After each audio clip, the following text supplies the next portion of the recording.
গতকালই রাজ্যে এসেছেন মুখ্য নির্বাচনী কমিশনার জ্ঞানেশ কুমার।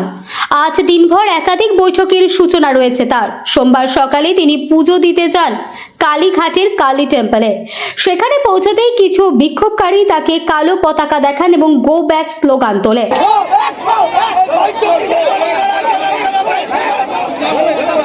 ঘটনাস্থলে উপস্থিত পুলিশ নিয়ন্ত্রণে আসে। এরপরই নির্ধারিত কর্মসূচি অনুযায়ী তিনি পুজো দেন। জানা গিয়েছে, রাজ্যে আসন্ন বিধানসভা নির্বাচনকে সামনে রেখে আজ বিভিন্ন প্রশাসনিক আধিকারিকদের সঙ্গে তার একাধিক বৈঠক রয়েছে। बांग्ला में प्रकृत वोटर का नाम बात किया है गणेश कुमार और बीजेपी का दलाल गणेश कुमार। उसके लिए हम लोग का आंदोलन चल रहा है, चलेगा।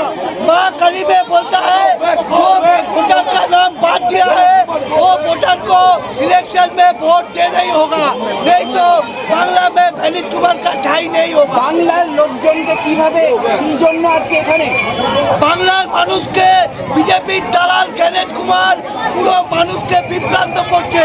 যোগ্য ভোটারের কাগজপত্র থাকা সহ মানুষের নাম বাদ দিচ্ছে। এর বিরুদ্ধে বাংলার মানুষ গর্জে উঠেছে।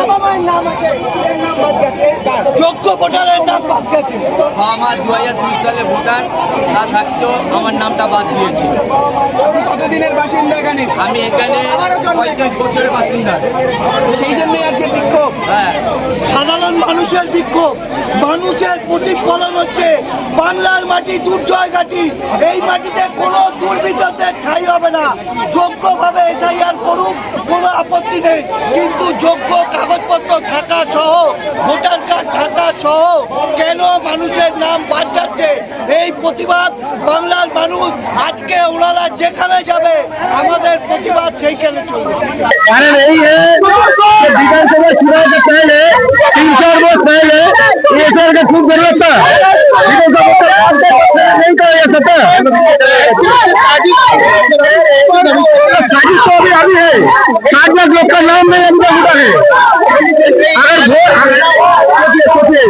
ये जो मेरा भाई है इसका नाम है, इसका मम्मी का नाम नहीं है, इसका मम्मी का नाम अगर नहीं है तो ये अच्छा है दुनिया में ऊपर से दिख रहा है।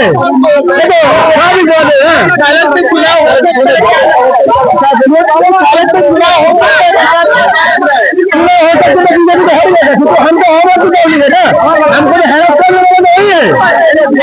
हम लोग काम छोड़कर लाइन में रुके हुए हैं। क्यों रुके? अपने डॉक्यूमेंट चाहिए। पहले बोले एडमिट कार्ड है, फिर बोले एडमिट कार्ड नहीं ज्वाइन करते हैं। हम क्या करेंगे?